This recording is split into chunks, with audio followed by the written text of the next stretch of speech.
वंदे मातरम दोस्तों, भारत माता की जय।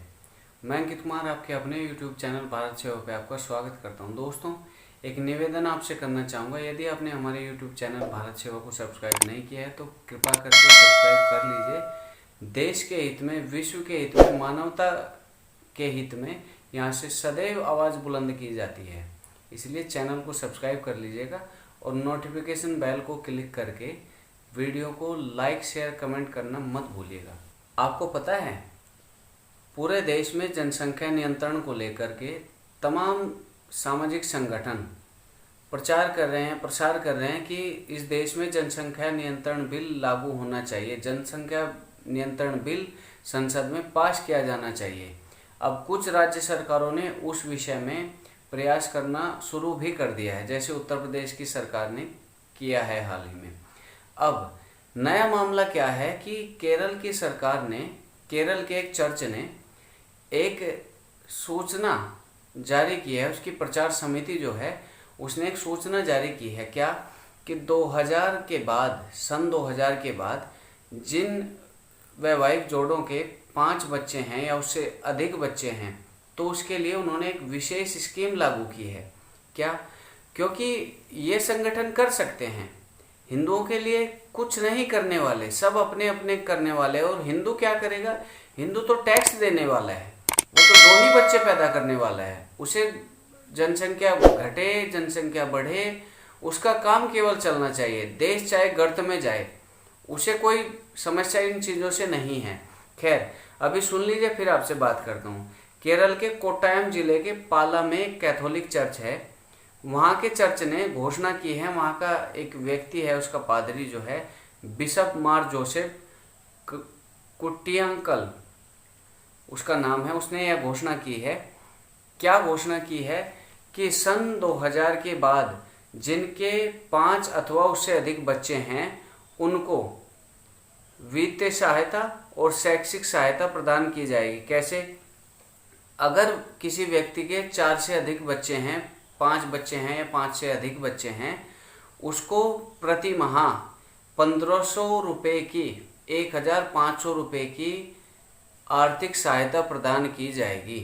और चौथे बच्चे की गर्भावस्था जब होगी, उससे रिलेटेड जो भी समस्याएं आएंगी, उसको एक अस्पताल है मार स्लीवा मेडिसिटी हॉस्पिटल, उसकी चिकित्सा उसमें मुफ्त की जाएगी। चौथे बच्चे के गर्भधारण हो जाने के समय से, फिर 5 बच्चे हों, 6 बच्चे हों या 10 बच्चे हों, तब तक वो सुविधा लागू रहेगी। और चौथे बच्चे के बाद ही जो व्यक्ति इंजीनियरिंग की पढ़ाई करता है, उसकी पढ़ाई Saint Joseph College of Engineering and Technology में फ्री में होगी, मुफ्त में होगी। ये भी उन्होंने सूचना मीडिया को दी है या मीडिया से उसको निकाल के लाया है। और क्या किया है इन्होंने? और इन्होंने बहुत सारी चीज़ें की हैं, लेकिन केवल ईसाइयों के लिए, ईसाइयों की कम जनसंख्या को देखते हुए।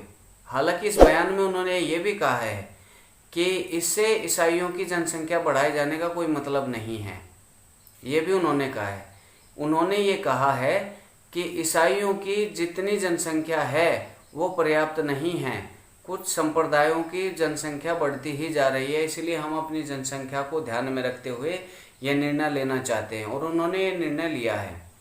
वो ले सकते हैं, लेकिन क्या इस देश का बहुसंख्यक समाज इस बात की कल्पना कर सकता है कि धीरे धीरे, और ये तो इन्होंने तो 3-4 बच्चों की बात कही है, 5 बच्चों की बात कही है, लेकिन इस देश में ऐसे भी संप्रदाय हैं जिन्होंने 3-3, 4-4 विवाह कर करके अनगिनत संतानें पैदा करने का निर्णय लिया हुआ है, लेकिन वो सार्वजनिक नहीं करना चाहते। क्यों? क्योंकि सरकारें उन पर प्रतिबंध लगा सकती है। वो सार्वजनिक नहीं करना चाहते क्योंकि उनको तो कूड़ा ही बिनना है। और कुछ सरकारें जो जनसंख्या नियंत्रण कानून लेके आ रही हैं, मैं उससे भी सहमत नहीं हूँ। क्यों सहमत नहीं हूँ? इसलिए सहमत नहीं हूँ कि वोट आप दें, वोट का अधिकार आप छीन सकते हैं, उनका अधिकार वोट देना नहीं है। उन्हें तो पंचर लगा लगा के काम चलाना है, उन्हें तो कूड़े से पन्नियां बिन बिन के अपना काम चलाना है। क्योंकि वोट चाहिए आपको और वोट देने वाले चाहिए आपको, उनको नहीं चाहिए।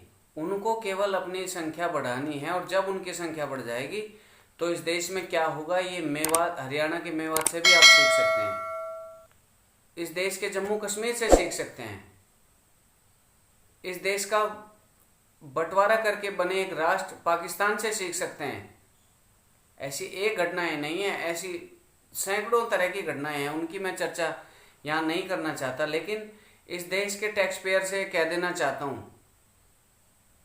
कि सरकार से इस बाबत आवाज़ बुलंद करिए कि हम टैक्स देते हैं और हमारे टैक्स का पैसा ऐसे लोगों को सस्ते गल्ले की दुकान से अनाज देना बंद करना होगा। ऐसी सरकार से मांग कीजिए, आवाज़ उठाइए अपनी। खैर, आपने वीडियो देखी उसके लिए बहुत बहुत धन्यवाद। आपसे एक निवेदन करना चाहूँगा, भारत सेवा यूट्यूब चैनल पर 98% भाई बहन वीडियो को देख लेते हैं लेकिन चैनल को सब्सक्राइब नहीं करते। केवल 2% भाई बहन ही चैनल को सब्सक्राइब करके वीडियो देखते हैं। ऐसा मत कीजिए, भारत सेवा यूट्यूब चैनल को सब्सक्राइब कर लीजिए और नोटिफिकेशन बेल को क्लिक करके ऑल पर क्लिक करना ना भूलें। इस देश के लिए, मानवता के लिए, पूरे विश्व के हित के लिए यहाँ से सदैव आवाज़ बुलंद की जाती है। आप चैनल को सब्सक्राइब कर लीजिए। बहुत बहुत धन्यवाद। वंदे मातरम। जय श्री